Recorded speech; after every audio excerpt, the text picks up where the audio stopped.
இதெல்லாம் வந்து ரொம்ப ரொம்ப இம்பார்ட்டன்ட்ங்க. இதுக்கெல்லாம் வந்து நிறைய ஹார்ட் ஒர்க் போட்டிருக்கீங்க. இந்த ஹார்ட் ஒர்க் எல்லாம் வேஸ்ட் ஆகக்கூடாது. இதுதான் ரொம்ப ரொம்ப இம்பார்ட்டன்ட். அவ்வளவு ஹார்ட் ஒர்க் போட்டு ஐடி எல்லாம் கொண்டு வந்து மீட்டிங்ல உட்கார வச்சிருவீங்க. மீட்டிங்ல உட்கார வச்சதுக்கு அப்புறம் இதுக்கப்புறம் தான் real real real real real வேலையே இருக்கு.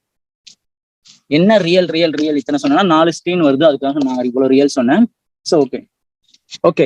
ஸோ இப்ப வந்து எல்டிபி பார்க்க வச்சுட்டீங்க. இவ்வளவு கஷ்டப்பட்டு எப்படியாவது உட்கார வச்சிட்டீங்க. ஒரு 10 பேர் ஒரு நாளைக்கு உட்கார வச்சிட்டீங்க. 5 பேர் இன்ட்ரெஸ்ட் கொடுத்துட்டாங்க.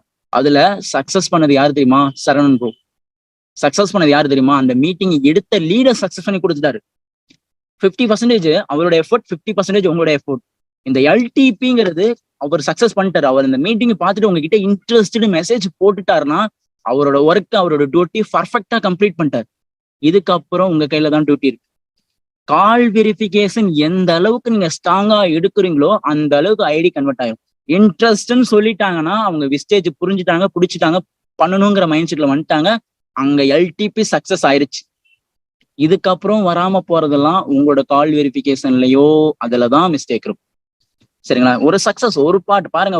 ஒரு எதுனே தெரியாம ஒரு 3வது ஒரு பர்சன் மீட்டிங்ல பார்த்தாங்க. மீட்டிங் பார்த்துட்டு உங்களுக்கு பர்சனலா இன்ட்ரெஸ்ட் தன்னால மெசேஜ் போற அளவுக்கு வந்துட்டாங்கன்னா அந்த இடத்துல எல்டிபி சக்சஸ் ஆயிருச்சு. இதுக்கப்புறம் கால் வெரிஃபிகேஷன்ல ஃபர்ஸ்ட் அவங்க பத்தி தெரிஞ்சுக்குங்க. யார் பேசுறா, உமனா மென்னா, ஏன் இந்த ஆப்பர்ச்சுனிட்டி அவங்களுக்கு வேணும், எதனால பண்ணணும்னு நினைக்கிறாங்க, இதுக்கு முன்னாடி எக்ஸ்பீரியன்ஸ் இருக்கா அப்படிங்கிற விஷயத்தெல்லாம் கொஞ்சம் கேதர் பண்ணிட்டு அவங்களுக்கு பெனிஃபிட்ஸ் நிறைய சொல்லி கொடுக்கும். இதோட பெனிஃபிட்ஸ், இங்க நம்ம என்ன பண்ண போறோம், இங்க எவ்வளவு சேஃப்டி இருக்கு, எந்த அளவுக்கு இந்த பிசினஸ் ரன் ஆயிட்டு இருக்கு, எந்த அளவுக்கு இது மூவ்மெண்ட் ஆயிட்டு இருக்கு அப்படிங்கிற விஷயத்த கிளியரா கொடுத்தீங்கன்னா தான் அவங்க உங்க கூட சர்வே பண்ணுவாங்க, டிராவல் பண்ணுவாங்க. இந்த இடத்துல நீங்க பண்ணக்கூடிய மிஸ்டேக்கை மேக்சிமம் கரெக்ட் பண்ணீங்கன்னா தான் ரிசல்ட் வரும். அதுக்குன்னு ப்ரோ என்னோட அப்ளைன் பேசினா நல்லா இருக்கும், உங்களை பேசினா, அப்ப நீங்க எப்ப கத்துக்குவீங்க? இன்னைக்கு உங்க அப்ளைன் அவைலபிள்.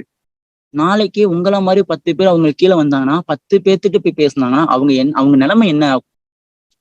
தப்பு பண்ணுங்க, தப்பு பண்ணி தான் கரெக்ட் பண்ண முடியும். நீங்க எப்போ உங்க டீமுக்கு கால் வெரிஃபிகேஷன் எடுக்கிறீங்களோ அப்பதான் உங்க டீம் ஸ்டாண்டர்ட் ஆகும். அப்பதான் நீங்க குரோ ஆக ஆரம்பிப்பீங்க.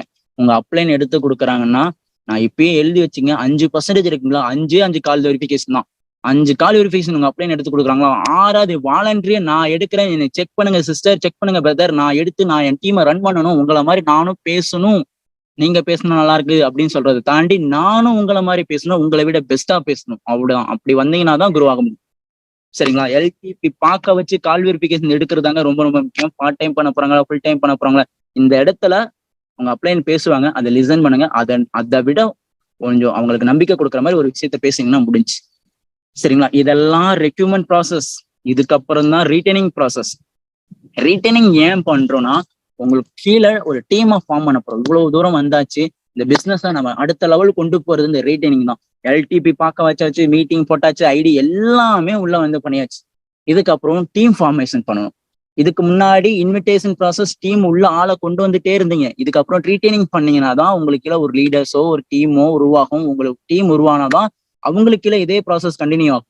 டீமா இங்கதான் அணியா சேர போறீங்க. அதுதான் ரீட்டைனிங். ஸோ ரீட்டைனிங் வந்து ஃபர்ஸ்ட் அவங்கள ட்ரைனிங்கோட அப்ஜெக்டிவ், ட்ரைனிங் ஏன் பார்க்கணும், எதுக்காக பார்க்கணும், எப்படி பார்க்கணும், பார்க்கறதுனால என்ன பெனிஃபிட், ஃபர்ஸ்ட் 10 நிமிஷம் என்ன நடக்கும், 2வது 10 நிமிஷம் உங்களோட எல்லாமே அந்த விஷயத்த நீங்க பக்காவா கொடுக்கணும். உங்களுக்கு தெரியும்ல மீட்டிங் என்ன எந்த அளவுக்கு இருக்கும்.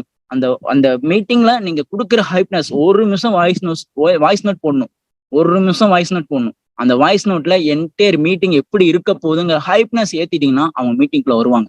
1 வாரம் மீட்டிங் வருவாங்க. மீட்டிங் வந்ததுக்கு அப்புறம் நீங்க சொல்லணும், இதுதாங்க மீட்டிங், இப்படிதாங்க இருக்கும், இதை நீங்க பாக்குறீங்களா, நாளைக்கு உங்களோட டவுன்லைனை பார்க்க வைக்கணும் அப்படிங்கிற விஷயத்த அவங்க சொல்லி பழக்கி உங்க கூட கண்ட்ரோல், உங்க கூட டிராவல் பண்ண வைக்கணும். சரிங்களா? அதுக்கப்புறம் குரூப் ஆக்டிவ்னஸ் நீங்க ஸ்டார்டிங்கே சொல்லி கொடுக்கணும். ஆக்டிவா இருந்தா தான் இந்த பிசினஸ், எனர்ஜெட்டிக்கா இருந்தீங்கன்னா தான், எங்கேஜா இருந்தீங்கன்னா தான் இந்த பிசினஸ் வேற லெவல் பண்ண முடியும்.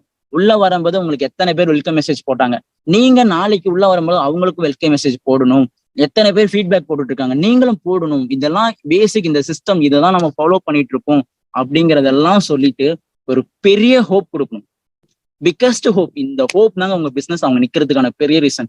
நான் என்னோட லீடர்ஸ் என் கூட டிராவல் பண்ணுங்க எல்லாத்துக்குமே உங்களோட அச்சீவ்மெண்ட்டுக்கு நான் ரெஸ்பான்சிபிலிட்டி. எனக்கு என் கூட நீங்க டிராவல் பண்ண ரெடியா இருந்தீங்கன்னா உங்களோட அச்சீவ்மெண்ட்டுக்கு நான் ரெஸ்பான்சிபிலிட்டி.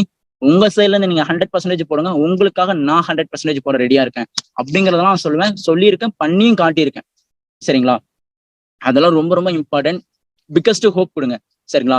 ஸோ ட்ரைனிங்கோட இம்பார்ட்டன்ட், குரூப்போட ஆக்டிவ்னஸோட இம்பார்ட்டன்ட், பிக்கஸ்ட் ஹோப், இதெல்லாம் ரொம்ப ரொம்ப முக்கியம். அதுக்கப்புறம் பிசினஸ் நாலேஜ். ஏன் பர்ச்சேஸ் பண்ணணும், எதுக்காக பர்ச்சேஸ் பண்ணணும், பர்ச்சேஸ் பண்றதுனால நமக்கு என்ன பெனிஃபிட், எந்தெந்த ப்ராடக்ட்லாம் யூஸ் பண்ணலாம், என்னோட ப்ராடக்ட் கேட்டகரிஸ் என்ன, நான் என்னென்ன ப்ராடக்ட்லாம் யூஸ் பண்ணியிருக்கேன், போட்டோவோட வித் போட்டோவோட உங்க வீட்டுல இருக்கும் பாத்தீங்களா, இந்த ப்ராடக்ட்லாம் நான் வாங்கியிருக்கேங்க பாருங்க, ரொம்ப எக்ஸலண்டா இருக்கும், இந்த மாதிரிலாம் நான் பர்ச்சேஸ் பண்ணோன்னு எனக்கு இன்கம் கிரெடிட் ஆச்சு, ரொம்ப என் பேங்க்ல 120 ரூபா நான் பர்ச்சேஸ் பண்ணதுக்கு எனக்கு 120 ரூபா கிடைச்சிருக்கு, ரொம்ப ஹாப்பியா இருக்கு. ஏன்னா பாருங்க, நான் வந்து இங்கெல்லாம் இத்தனை நாள் மல்லிகை கடையில் வாங்கிட்டு எனக்கு எந்த ஒருமே கிடைக்கல, இங்க கிடைக்குது அப்படின்னு சொல்லிட்டு எல்லாமே A to Z அப்ளிகேஷன் ஏன் ஓப்பன் பண்ணிருக்கோம், எதுக்காக ஓப்பன் பண்ணிருக்கோம், மை நெட்வொர்க் என்ன, குரூப் பிவி என்ன, மை பிவி என்ன, எதுக்கு பர்ச்சேஸ் பண்ணும், என்ன பர்ச்சேஸ் பண்ணும், எப்படி பர்ச்சேஸ் பண்ணும், எங்க பர்ச்சேஸ் பண்ணும், எல்லா விஷயத்தையுமே கம்ப்ளீட் நாலேஜ் அவங்களுக்கு ஒவ்வொன்றா ஒன்றும் ப்ரெஷர் பண்ணிடக்கூடாது. அழகா ஒவ்வொரு விஷயமா கேதர் பண்ணிட்டே வரும். ஒரு ரீட்டைன் ஆகிறதுக்கு குறைஞ்சது 10 to 20 days ஆகும். இந்த 20 daysல என்ன பேசுறது நிறைய பேருக்கு தெரிய மாட்டேங்குது, என்ன பேசணுங்கிறது நிறைய பேருக்கு தெரிய மாட்டேங்குது. இதெல்லாம் தான் நீங்க பேசணும். உங்களோட நீங்க வாங்கியிருக்க போட்டோ வீட்டுல இருக்கும் பாத்தீங்களா, அது போட்டோ எடுத்து அவங்களுக்கு சென்ட் பண்ணுங்க. அவங்களுக்கு ஃபர்ஸ்ட் ட்ரஸ்ட் வரட்டும், அதுக்கப்புறம் பர்ச்சேஸ். உள்ள வந்தோன்னா அப்ளிகேஷன் எப்படி பண்ணணும், எப்படி யூஸ் பண்ணணும், என்ன மாதிரிலாம் இருக்கு அப்படிங்கிற விஷயத்தெல்லாம் கிறிஸ்டல் கிளியரா நீங்க கொடுக்கும்போது டெஃபினட்டா அவங்க அப்சர்வ் பண்ணிட்டாங்கன்னா சூப்பரா பண்ண ஆரம்பிப்பாங்க. சரிங்களா? ரீட்டைனிங்ல பிக்கஸ்ட் ஹோப் எந்த அளவுக்கு இம்பார்ட்டனோ அதே அளவுக்கு பிசினஸ் நாலேஜும் ப்ராடக்ட் நாலேஜும் ரொம்ப ரொம்ப முக்கியம். இந்த மாதிரி ஒரு ப்ராடக்ட் இருக்கு, உங்களோட பெனிஃபிட்ஸ். இப்ப எனக்கெல்லாம் வந்து ரிசல்ட் இதுல இல்ல, இப்ப நான் இந்த போன்ல இல்ல, வேற போன்ல இதுல இருக்கு. அதெல்லாம் நான் ஷோ பண்ணிடுவேன். எனக்கு இந்த மாதிரி நான் பிஃபோரா இந்த மாதிரி இருந்தேன், இந்த மாதிரி யூஸ் பண்ணிட்டு இருந்தேன், இந்த கிரீம் யூஸ் பண்ணனால என்னோட ஃபேஸ் இந்த அளவுக்கு டேன் ஆயிருக்கு, இந்த அளவுக்கு மாறி இருக்கு, அப்பெல்லாம் நீங்க ஷோ பண்ணணும். உங்ககிட்ட ரிசல்ட் இருக்கா, உங்களோட லைவ் ரிசல்ட் நீங்க எடுத்தது அவங்களுக்கு ஷோ பண்ணீங்கன்னா அந்த ப்ராடக்ட் அவங்க வாங்குறதுக்கு ஒரு ட்ரஸ்ட் வரும், அந்த ப்ராடக்ட் மேல ஒரு ஹோப் வரும். சரிங்களா? இதுதாங்க ரொம்ப ரொம்ப இம்பார்ட்டன்ட். இது வரைக்கும் பண்ணதெல்லாம் ஒரு ஓகே. இந்த பிசினஸை பத்தி நீங்க ஒரு பிளான் கொடுத்துறீங்க, ஒரு ப்ராசஸ் கொடுத்தீங்க. அப்ரிசியேஷன், அவங்க பண்ற ஒவ்வொரு விஷயத்துக்கும் அப்ரிசியேஷன் இருக்கும். ப்ரோ ஐடியா எடுத்துருக்கீங்க, சூப்பரா எடுக்கிறீங்க ப்ரோ, வேற லெவல் பண்றீங்க, இன்னும் கொஞ்சம் நல்லா பண்ணலாம் ப்ரோ, வந்துட்டான் ப்ரோ அப்படின்னு சொல்லிட்டு பர்ச்சேஸ் பண்றேன் ப்ரோ, பர்ச்சேஸ் பண்ற ப்ராடக்ட் சூப்பர் ப்ரோ, வேற லெவல், ப்ராடக்ட் எப்படி யூஸ் பண்ணிட்டு ஃபீட்பேக் கொடுங்க. நீங்க கொடுக்குற ஒவ்வொரு அப்ரிசியேஷனும் அவங்க இந்த பிசினஸ் பண்றதுக்கு நிறைய நிறைய நிறைய விஷயம் தோணும். சரிங்களா? குரூப் அப்ரிசியேஷன், இந்த மாதிரி பர்ச்சேஸ் பண்ணிட்டாரு, இவர் தாங்க பர்ச்சேஸ் பண்ணிருக்காரு, இந்த மாதிரி பர்ச்சேஸ் பண்ணிருக்காரு, சூப்பர் ப்ரோ, வேற லெவல் ப்ரோ. அந்த குரூப்ல அவ்வளவு மெசேஜ் வரும், கங்க்ராஜ், வேற லெவல், நீங்க இன்னும் பண்ணுங்க, நிறைய பண்ணுங்க அப்படிங்கிற மெசேஜ் எல்லாம் வரும். அதெல்லாம் பார்க்கும்போது தன்னறியாமே பிசினஸ் பண்ணுவோம். இப்ப உங்களை என்கரேஜ் பண்றாங்க, உங்களை ஸ்டேஜ் ஏத்தி இவர் தாங்க பிசினஸ் பெஸ்டா பண்றாரு நான் சொன்னா எப்படி இருக்கும் உங்களுக்கு? அப்படியே அப்படியே பூ பறக்கும்ல, பட்டம் வச்சு பறக்கும்ல, அதே மாதிரிதான். நீங்க அவங்களை அப்ரிசியேஷன் பண்ணிக்கிட்டே இருந்தீங்கன்னா செம்மையா இருக்கும். அவங்களுக்கான ரிவார்டு, அவங்களுக்கான அப்ரிசியேஷன் நீங்க கொடுத்துக்கிட்டே இருக்கணும், நான் ஸ்டாப்பா கொடுக்கணும். அப்பனாதான் அவங்க இந்த பிசினஸை நல்லா டேக்கிள் பண்ண ஆரம்பிப்பாங்க. சரிங்களா? இதெல்லாம் பேசிக். அவங்க 1 monthல உங்களை மாதிரி ஆகுற வரைக்கும் இதெல்லாம் நீங்க பண்ணிட்டு தான் இருக்கணும். இதெல்லாம் ரீட்டைனிங் இதெல்லாம் ரொம்ப ரொம்ப இம்பார்ட்டன்ட்ங்க. சரிங்களா? ஸோ ஓகே, ரீட்டைனிங் ரெக்யூப்மெண்ட் பத்தி ஒரு ஓவர்வியூ நீங்க பார்த்துருப்பீங்க. இதெல்லாம் நீங்க பண்ணீங்கன்னா இதுதாங்க ப்ராசஸ், இதெல்லாம் பண்ணீங்கன்னா செம ரிசல்ட். இப்ப நாம ராமு சோமுன்னு ஒரு 2 பேத்துக்கு வருவோம். சரிங்களா?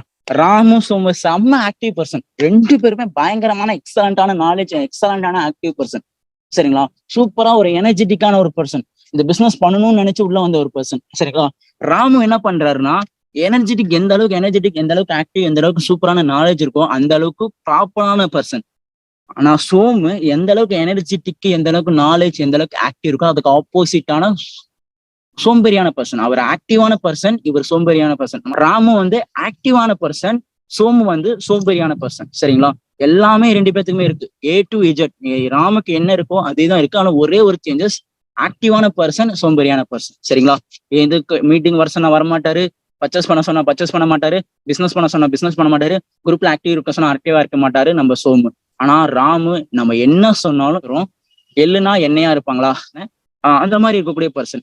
ஸோ அவர் வந்து எல்லா ஒர்க்குமே பர்ஃபெக்டா கம்ப்ளீட் பண்ணிடுவாரு, எல்லா ஒர்க்குமே சூப்பரா பண்ணிடுவாரு. ஆனா சோமுங்கிறவரு எந்த ஒர்க்குமே பண்ண மாட்டாரு, இர்ரெகுலர். மீட்டிங் வர மாட்டாரு, பிசினஸ் பண்ண மாட்டாரு, மீட்டிங் பார்க்க மாட்டாரு, எதுவுமே குரூப்ல ஆக்டிவா இருக்க மாட்டாரு. நீ என்னப்பா சொல்றது, நான் என்னப்பா கேட்கணும், நீ ஐடியா எடுக்க சொல்றியா, ஆடிக்கு ஒரு ஐடி, அம்மாசிக்கு ஒரு ஐடி எடுப்பாரு. ஸோ 2 பேர்த்தோட லைஃப் அடுத்து மாறும். ராமோட லைஃப் எப்படி இருக்கு, சோமோட லைஃப் எப்படி இருக்கு, இது மாதிரி தாங்க உங்க லைஃபும் மாறும். நீங்க ப்ராப்பரான பிசினஸ் லேர்ன் பண்ணிக்கிட்டீங்கன்னா சூப்பரா இருப்பீங்க. பிசினஸ் எவ்வளவு பெரிய நாலேஜ் இருந்தாலும் இந்த பிசினஸ்க்கு நீங்க சின்ன பசங்க தான், 0 தான். உங்க வயசு என்னமோ எவ்வளவு பெருசா இருக்கலாம், உங்க எக்ஸ்பீரியன்ஸ் எவ்வளவு பெருசா இருக்கலாம், இந்த பிசினஸை பொறுத்த வரைக்கும் ஒரு சிஸ்டம் இருக்கு, அந்த சிஸ்டத்துல நான் கரெக்டா ஃபாலோ பண்ணா மட்டும்தான் இங்க நான் சக்சஸ்ஃபுல் பர்சனா இருக்க முடியும். ஃபாலோ பண்ணலைன்னா இதே சேம் கண்டிஷன் உங்களுக்கும் இருக்கும். அதுக்கு தான் இந்த எக்ஸாம்பிள். ஸோ நம்ம மீட்டிங் முடிச்சாச்சு.